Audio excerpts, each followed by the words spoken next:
So to the rest of the audience, please feel free to stay. We have one more presentation this afternoon. Adrianna will be presenting on the effects of anorexia on adolescents. Okay, so obviously my thing is on anorexia and adolescents, and so to start, I'm gonna talk about why food is important for us. And so carbs are very important because they provide us with vitamins and minerals, and it improves our health, our digestive tract, and it is also our body's main source of energy because it makes glucose and everything. And then the fruits and vegetables are also very important because they have vitamins, which are the A and C, and then fiber, magnesium, and folate. And vitamin A and vitamin C are important because they protect us from infections, from our body from infections, and it also helps us with DNA synthesis and to release energy to other nutrients. And calcium is important because it's, from what we heard when we were younger, it's good to help us grow, make our bones stronger and everything. And it's also found in our blood, which it regulates blood pressure and our heartbeat, and it helps us with our muscle contractions, and it's important for blood clotting and secretion of hormones. And then protein's important because it's needed to make enzymes, antibodies, hormones, and muscles and tendons. And it regulates our fluid and the electrolytes in our body. And it's also essential for the oxygens, it helps move oxygens and other nutrients throughout our body. And then fat is also, it's kind of a taboo in in an anorexic mind, kind of in a way, because it's seen as this bad thing and everything, but really fat is probably one of the most important parts of in our food diet that we can eat. It helps us to make, it's not it helps us to make us feel satisfied after meals. So if you eat fats during the day, you're not gonna overeat. So it's good not to undereat our fats and everything. And it also takes longer to digest, so that's why it's hard to overeat if you get everything in a normal amount. And it also helps us have enough energy, so if we do miss a meal by accident or something, you don't have enough time, you can be fine without it. And also, so fun foods, which is ice cream or french fries, I don't have any very nutrients or anything that will make us healthier in a way. It's good to just have a meal that will just make you feel happy and kind of normal, you eat for fun sometimes. So that's important. So kind of a description of anorexia. So now that we're getting into it,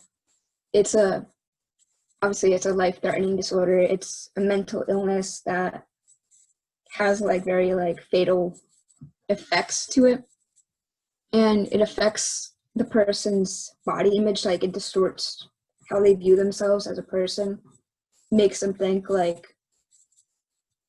that the only thing that's important to them is the ideal goal that they have for their body, which could be a muscular body or a very thin body. So they'll do anything to kind of get that goal. And so the term anorexia really means loss of appetite, which even though people will have an appetite and they're hungry, they won't let themselves eat because they want to bring themselves to that goal. And they often view that they're overweight when it's obviously the opposite, because they're losing weight, which is what anorexia is. It's so what causes anorexia? There's not a specific cause. It's very hard to find a specific thing. There's a lot of factors that will go into it. There's psychological, environmental, and social. And so psychological usually people are with anorexia are very like they're perfectionists in their normal life. They will try to find control, and that's what kind of like anorexia is, kind of stems from control. Like you need control in your life. So they, from what many experts believe, that anorexia behaviors could be some way to defend themselves from unresolved trouble in their childhood, and people with the disorder are made more predisposed to depression and anxiety. So another thing is the environmental, is which anorexia usually stems from puberty, and you're already going through so much while you're going through puberty. Like there's so much going on. Like you want to fit in, you want to look like everyone else, you want to act like everyone else. So anorexia is definitely something that comes from that time, or like your social things or something. And it can be like from like their family or their peers, like will tease them about their weight if they're they're slightly overweight or they're kind of chubby, not that. But so that's gonna be very hard for someone, especially when they're already thinking that they're not enough to be popular or something. I wrote in here that like they want to fit in. And usually people would think that fitting in means like with their looks and everything. So looks, and then they see that all these like most kids who are popular are very in sports and everything, so they're like athletic, and they're obviously very not very skinny kind of, and they want to like fit in with that. And a lot of what happens in someone's childhood plays a huge role in the psychology of like everything and how they view themselves. And the feeling of like not fitting in and being unworthy can definitely have like make someone have a distorted view of themselves. So another thing is social and cultural, and the media obviously plays a huge part in how we present ourselves and how we dress ourselves, because we kind of want to like look like celebrities that we view and look up to. So it's important for celebrities to kind of promote a healthy body, but not like an ideal look, like not like one specific look. Like they need to preach about us loving ourselves and just being happy with ourselves in a more like a healthy way, like not to like overeat, not to undereat or anything like that. And many, like as we see in media and everything, a lot of the most influential stars in Hollywood avidly exercise and eat healthily, which is great, and they just have this like very like fit body that like it's not achievable for most people, like in their day-to-day life. Sorry, but so when young girls see an unachievable thin body from models or these celebrities on TV, like actors, and they see people praise them and be like, wow, like they're so pretty, like that's like the ideal of beauty in Western culture. And then they see the plus size models or celebrities get heckled for how they look and everything, and kind of like definitely hurts their view on themselves, because like if that's how they look and someone's saying that they look ugly or gross, it's obviously going to make them want to change that. And for young boys, they see all these fit and muscular men on TV, and also for male models, and that's obviously also unrealistic for most people. So they're going to want to change themselves for that. But another huge part is biology and genetics, and it's common for those whose parents had anorexia during their lives, or an immediate family member who has it, or any eating disorders really. It's more common for them to have it. themselves because it runs in families. So if a parent or immediate family member suffers, they're more likely to be genetically predisposed, and altered biochemistry of the brain makes adolescents more likely to develop an eating disorder. It's likely that certain chromosomes will increase the chance of suffering from anorexia.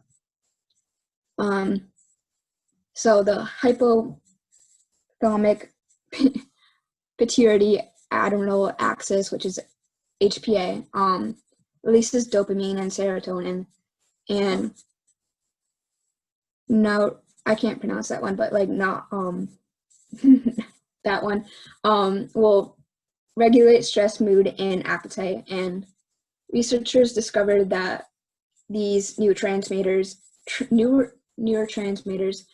may be decreased in those with anorexia and other eating disorders, and they found that there's connections between the HPA functioning and an abnormal brain structure. So it has, I think this is part of the celebrity part, but so media portrays this one specific body type for males and females, and it's definitely going to affect young adolescents' minds for how they view themselves, because usually they want to fit in, for what I said before. They want to be beautiful, they want to be pretty, they want to like be the ideal. They want people to like them, and usually that's what, when we're younger, we think how people will like us is if we're attractive or conventionally attractive to most people's minds. And so yeah, so there's risk factors and genetics. I talked about how people who have a relative, a parent or sibling with a disorder will very more likely develop anorexia. And if you're dieting and it's also going to affect you and make you more at risk for developing anorexia, because starving our body of the nutrients we need and everything has shown to affect our brain and our emotions. So if you don't eat enough carbs and you don't have enough energy, it's going to make you tired and everything, so it's going to affect you. And it can cause anxiety and make us lose our appetite and everything, and it can cause difficulty changing back to our normal eating habits. So once you're done dieting, it's going to be very hard to go back to your normal structure. And change is a very big part of stress for emotions, and it's like, so no matter what, not even like with anorexia, but like it's going to be very hard to deal with change for most adolescents and everything. So if you're moving and you're changing schools and everything, or if your parents divorced, or if you had like a grandparent or a parent who died, it's going to be very stressful. And usually when we're stressed, we go to different like difficult coping mechanisms and unhealthy ones.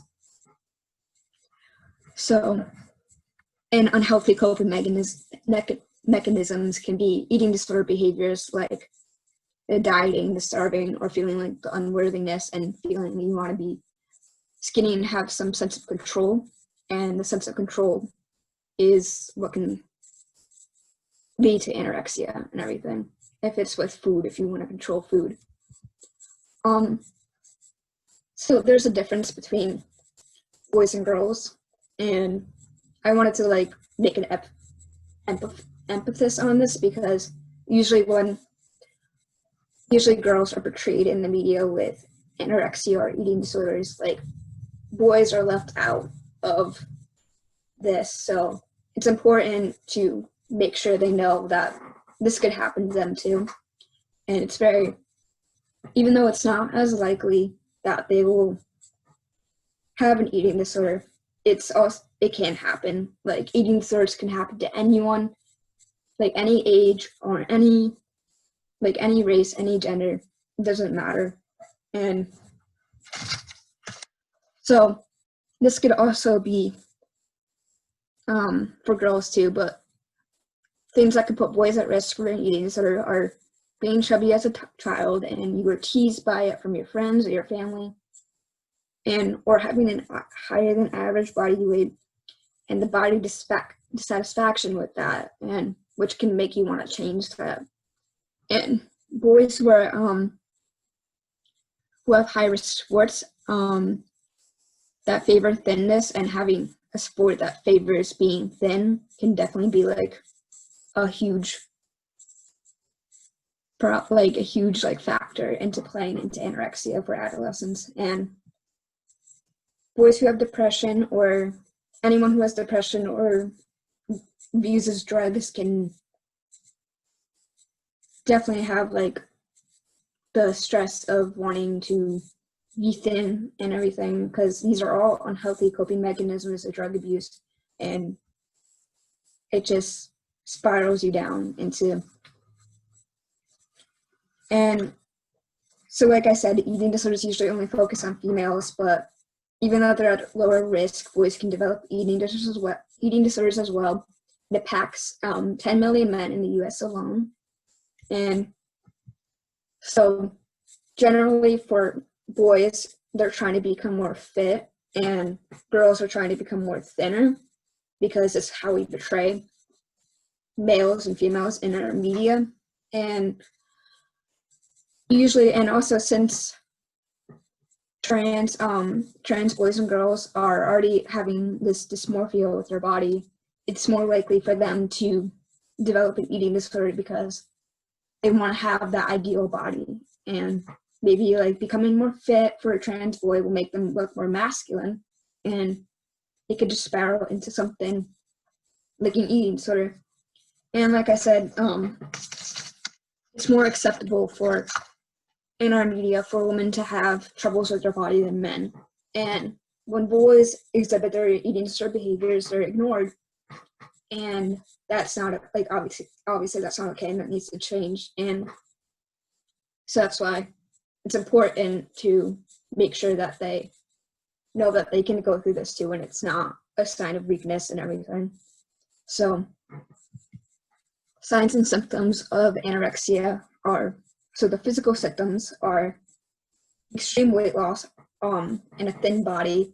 And that doesn't mean that everyone with anorexia is thin, but there's also they're very fatigued, and they're very I know when I was anorexic, I was very dizzy all the time, and I was in and out of I was fainting in classes sometimes.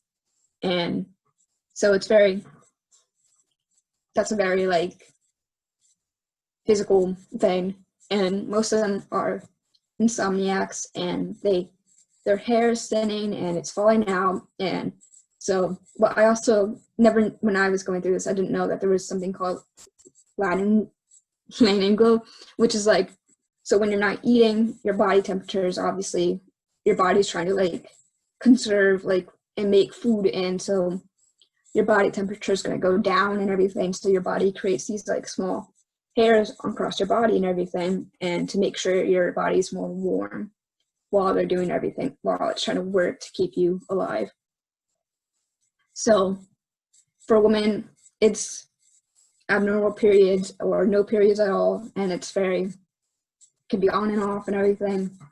And so when you're not eating, you can be very dehydrated, because if you're fasting from water, if you're fasting from food or anything, and if you're purging, if one of the behaviors that an anorexic is going through is purging, which is making yourself throw up your food, you could have eroded teeth or calluses on your knuckles from the induced vomiting.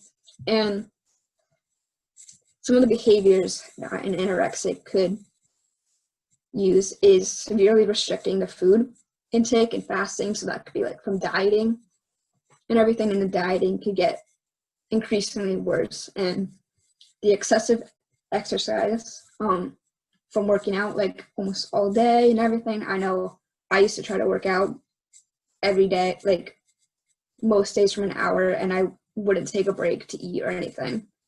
And also, which is, you wouldn't think that this would be from an anorexic behavior, but binging is also, could be behavior. And they would binge and then they would purge. So it's a binging and purging type of anorexia. So usually they will have fascinate, like a preoccupation with food, and they will be obsessed with it. And food is their all that matters in their life. And they could have a denial to eat their food, and having a set of safe foods, which will be something they will not gain weight from, or that they will think that they won't gain weight from. And they're only comfortable with eating this. And this food is usually low in calories and fat, because the fat is perceived as like a taboo kind of nutrient and everything.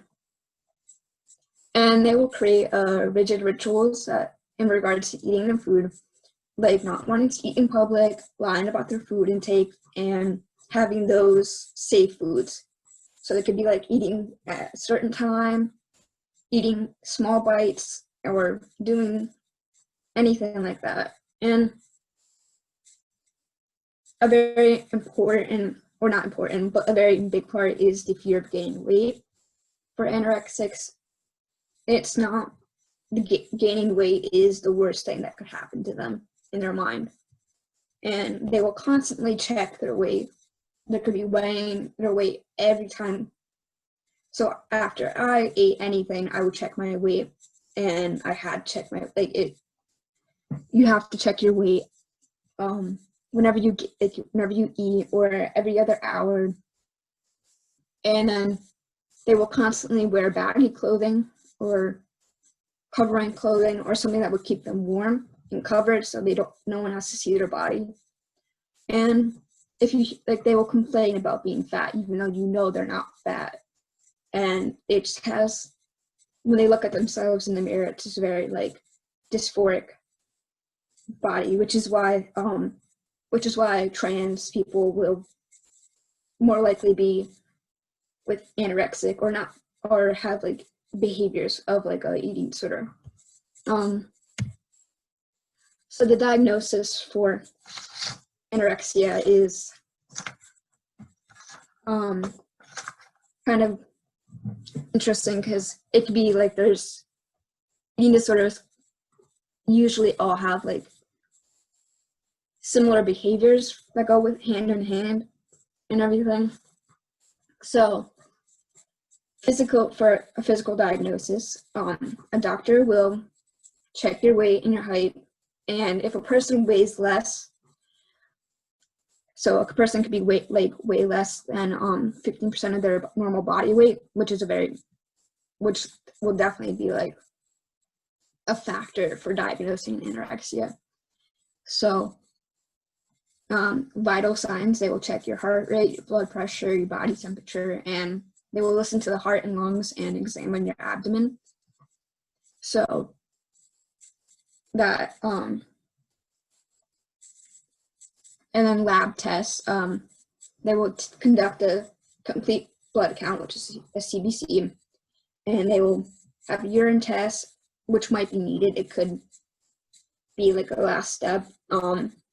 And they will help test to check your electrolytes, protein, liver, kidneys, and thyroids, blood work and everything. Because so a psychological criteria, you will go through a series of assessments, and which will question your thoughts and your feelings and eating habits, or any thoughts and feelings about your body and your mental health, your mental feelings and everything. And so according to the DSM, restriction to food is self-starvation that leads to weight loss or trouble gaining weight, which leads to very low body weight for a person's height and age, including sex or gender. And the fear of gaining weight or becoming fat distorted body image, so like believing there's not a problem with their low body weight and just being happy that they're a low body weight. So like example thinking, and one meal will make them gain excessive weight. So they will gain like a lot of weight from just one bite of a food. And this is another possible thing. You might need an X-ray to check bone density or other stress factors from the bones and or heart problems.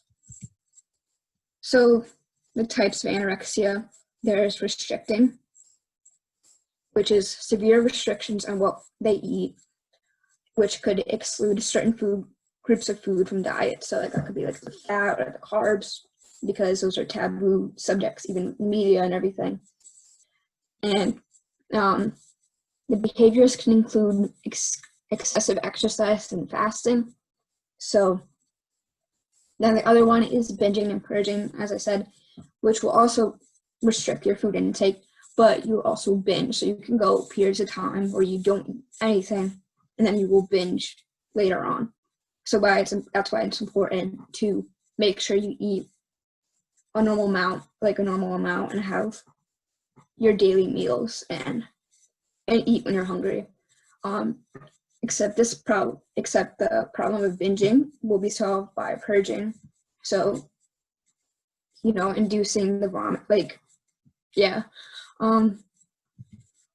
and that also could be used by laxatives or anything like that. So, effects of anorexia. There's a lot of effects, it can be very fatal, some of the effects that will go on. So there's anemia, loss of muscles and bones, which is osteopenia or osteoporosis, which is why X-rays are kind of like important, because it can increase, because these will increase a risk of breaks or fractures. So your bones would be very fragile.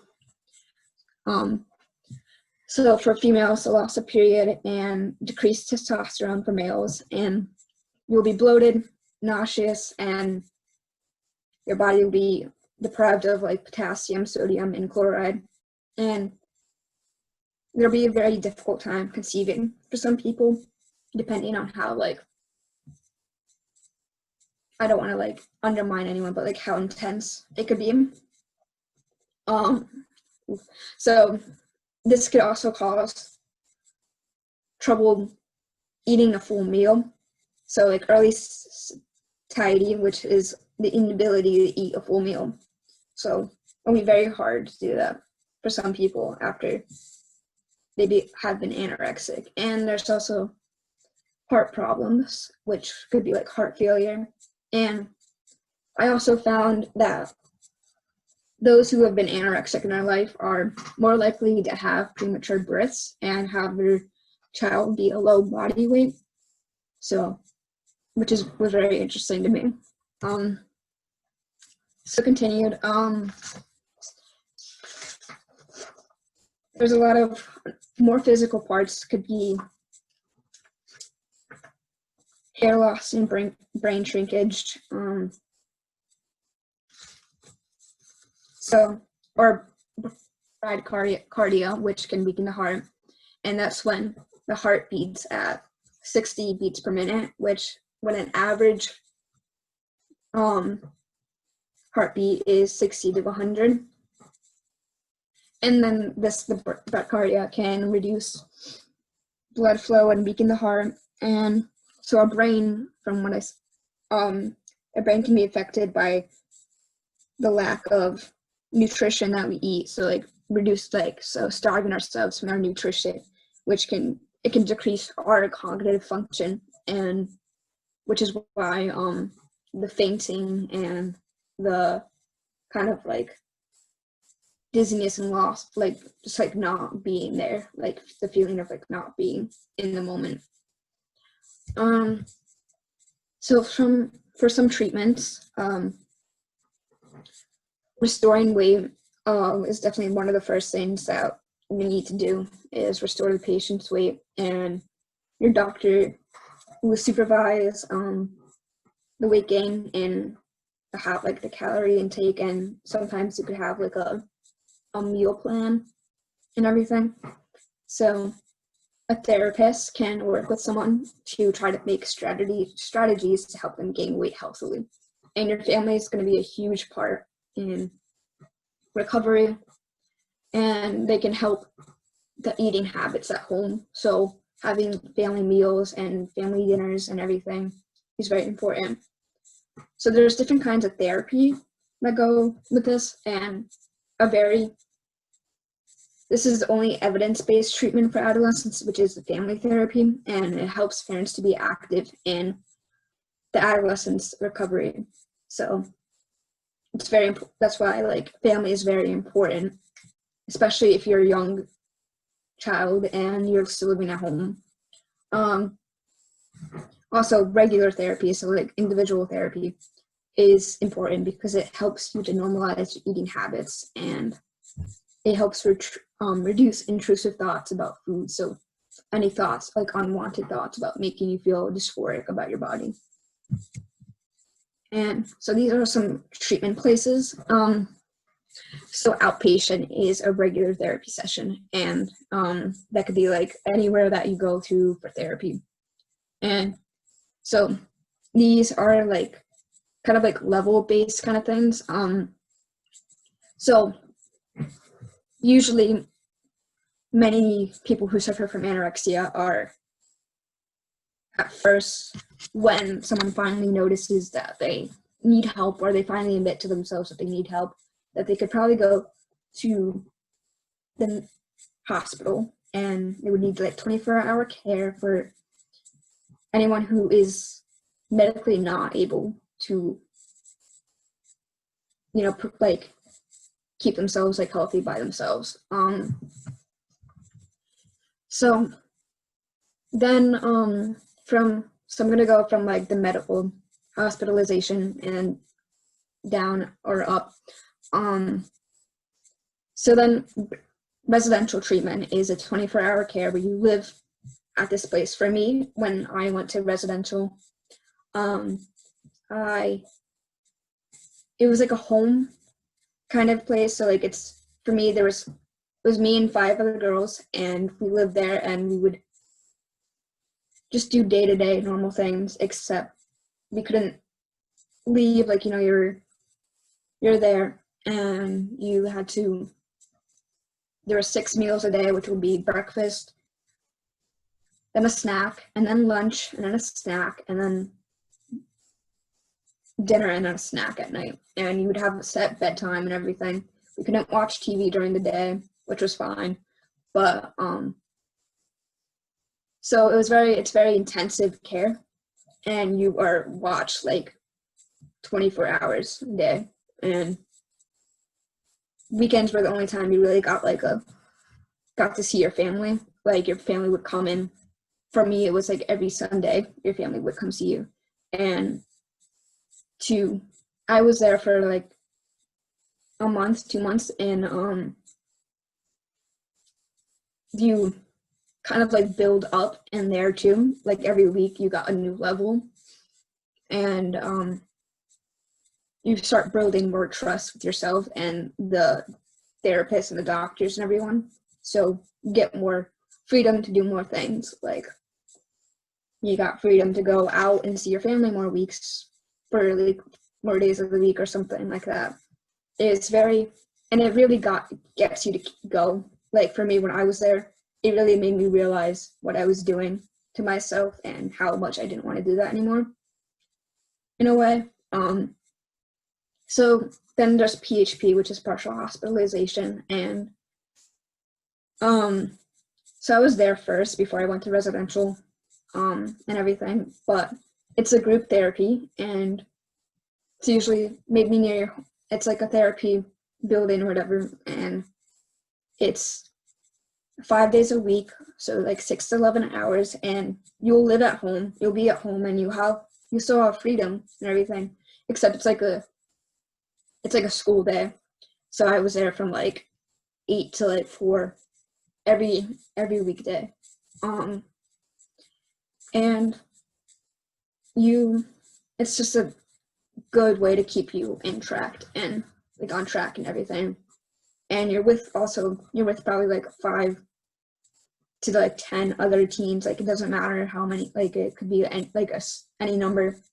For me, when I was there, it was like, and there could be like from like 2 people there to like 15 people there. It was like crazy sometimes, but and it's a group therapy, and therapy for in my experience very helps a lot. So you can like just very like, you know, like see other people and like hear other things and help them, and then they can help you and stuff like that. And then so you're there basically most of your day, and you will do like, you know, it's like there's like a lot of activities you can do, and it helps you kind of learn. But so then there's intensive outpatient program, which is IOP, and that's when you finally are more like kind of like free in a way, like you have more freedom. And so you will live at home. So when you like eat, from my experience, you would eat dinner and have a snack. So you'd have a snack first, and you would have dinner, and it's still group therapy, and it's like probably like 3 days a week, so like 3 hours of therapy a week, or a day usually, like for like the 2 or 3 days. So you still are going about your life. You're going about your life and everything, and you have like that group therapy still. So it's a very important part, which is, yeah. So what is also very interesting is usually, so what I found, which was when I was going through this, I didn't know, but there's links. So when another difference between boys and girls with anorexia or any eating disorder is that girls usually have a personality disorder that goes hand in hand with it. So while boys don't, for the most part, really. So any like links to the disorders is that like links the two is anxiety, which is kind of like reasonable because like eating disorders could become an unhealthy coping mechanism to settle anxiety. So any behavior that an anorexic or anyone with an eating disorder like bulimia or binge eating, it will help settle a person's anxiety if they have any like the intrusive thoughts, and it will help like settle and calm it down. And then depression. So eating disorders can lead to depression, or it could be a known cause, like a known trigger to an eating disorder. So being like unhappy with your body is from like the depression, and it can lead to developing behaviors to go to an eating disorder. And there's substance abuse, which so it can become a coping mechanism, and borderline personality disorder, which is very like unstable moods, like they're intense unstable moods, and the chronic feeling of emptiness and the unstable relationships, and this can cause BPD can cause impaired impulse control, which can lead to unhealthy coping habits, which could be the behaviors of an eating disorder. And then OCD, so obsessive compulsive disorder, which is an anxiety disorder, and it's probably one of like many people who have like eating disorders have like symptoms of obsessive compulsive disorder, kind of in a way. So like OCD is like the intrusive thoughts that are relieved from repetitive acts, and the repetitive acts could be the behaviors, and they're only like relieved by doing the behaviors. And eating disorders are a manifestation of self-control, and they usually coexist with OCD. So like where can you get help? It's a good idea to like look up what's going on with you, like, or your family or friend. And as going to like a family member or going to the person that you think is suffering from an eating disorder is always like a great option, because like you need to communicate. And there's a lot of helpful sites, and there's also a lot of helpful people like the therapists. And so if you didn't know where to go, you could go look it up online. And there's NEDA, which is National Eating Disorder Awareness, can provide a lot of information on like what's going on with you. So family plays a huge role in recovery of someone, and it's not going to be easy for anyone, and relapse is very likely, and it will most likely happen, and it's not a bad thing. And it's just to understand that it's going to happen. So if a loved one is going through anorexia or eating disorder, or you are, it's very important to know that this is all part of the process, and it's okay. And recovery takes time. It's always gonna like, it's kind of like always gonna be down there, but like you can have like healthy coping mechanisms to keep you on track. So I found like some statistics on anorexia, but so I found that between 0.9 and 2.2% of women, and 0.1 to 3% of men will suffer from anorexia. And it's just very interesting, most of these. So adolescents between the ages of 15 and 24 with anorexia are 10 times more likely to die compared to people of the same age, which is very morbid, but it's a very fatal mental illness that has very fatal consequences and effects. So males include 25% of those with anorexia, and they have a higher risk of dying because it will go unnoticed because of that whole taboo of a male having mental illness or anything with an eating disorder, like where they're suffering.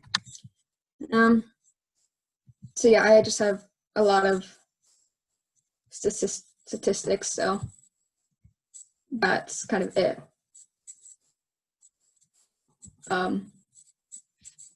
Good job, Adrianna. Very, very well done. Can you hear me okay? Yeah, I can. Okay, great. Very well done. I just have to say that I'm so impressed with your courage to speak to this today. I know that it's not easy, but I think it's awesome that you were able to share your own experiences and lots of detail, a lot of information, and really helpful. I think I'm just looking in the chat. So for those of you who are still here, you are welcome to ask questions in the chat feature. So if you look at the bottom bar of your Zoom screen, there's a chat button if anyone wants to ask any questions. And I think we have one question here from Mrs. Dodish. Her question is, when is someone considered in recovery? Are there certain signs that doctors and therapists look for? And she said, great job. Thank you. But so I didn't really look at that, but so recovery is very different for everyone. It could be different things for anyone. So for me, it was like just learning to be like kind of like, like I guess happy with yourself in a way, like to realize that where most of the coping mechanisms that you use for the eating disorder, like the eating disorder behaviors, are kind of not gone, but like, like settled, and you are able to control them without like, fail kind of in a way, if that makes sense, I think. But it's different for everyone. So I guess they got to look for like what's like your person, like for the personality kind of wise in a way.